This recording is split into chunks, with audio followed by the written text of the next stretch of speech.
And our first question comes from Rebecca. Her question was focusing on how do you define a crisis? And so the way that we'll do this, we'll go in the round robin approach. So Sheraun gets the first crack at it, and then Sharon, and then Liz. I pulled up the answer to that question just to get us started, but the dictionary is horrible. It's really going to be unique to organizations, but according to the dictionary, a crisis is just a crucial or decisive point or situation that is especially difficult or unstable in an organization. And so kind of building from that, Sheraun, how would you define a crisis in the context of this conversation?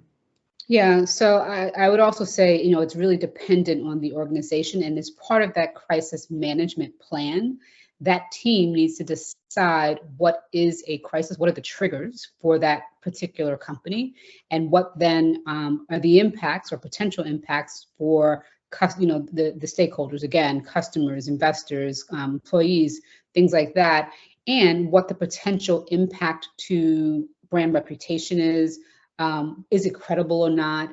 And does it potentially have impact on the bottom line? And so I think going back to that crisis, that robust crisis management plan, really having an understanding of whether or not there is, it's credible, and whether or not there's going to be impact to the business and what that impact may or may not be.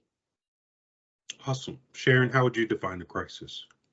Okay, so I agree with everything that was said previously, but when I'm talking to financial institutions, which is what I spend a lot of my time with, or who it's with, I actually refer to the Federal Reserve's definition of reputational risk. And here's what it says. It's the potential that negative publicity regarding an institution's business practices, whether true or not, will cause a decline in the customer base, costly litigation, or revenue reduction.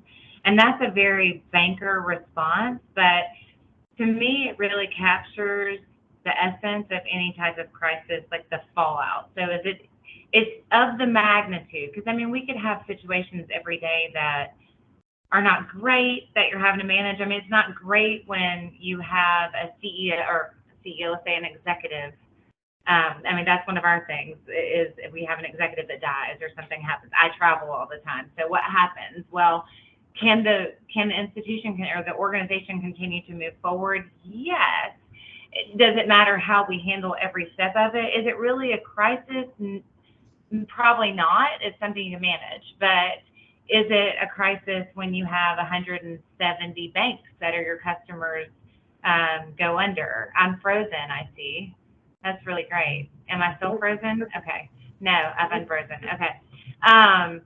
That might be a crisis if they owe you billions of dollars. Countrywide, for example, for us was a crisis. They owed us $60 billion with a B. That's all public information. And Chuck Schumer said we were a personal ATM for them.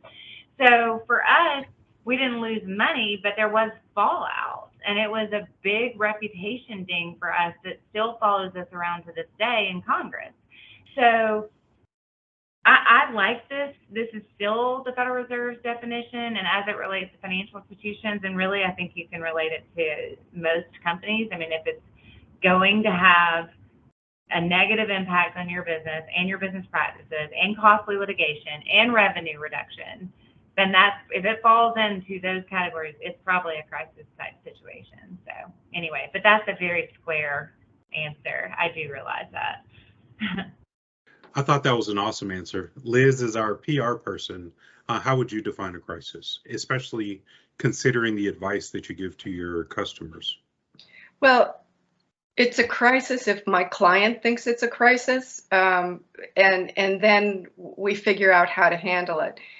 If I have just a small company for whom I'm working and they think it's a crisis, then we'll sit down and have a conversation and decide what level that is. These ladies with whom I'm speaking, they sound like they work obviously for thousands of people and banks, and I'm not exactly sure what your client base is, Sharon, but it's different. Then when I just jumping in key for like a consulting situation, when it's the explosion that happened in Texas, it's very clear. So I don't know how to say that any better, other than if the client feels it's a crisis, as their publicist, it's a crisis for me to handle. So. Yeah, I think that's a fair response. You know, unless the customer is wrong, the customer is always right. Yeah.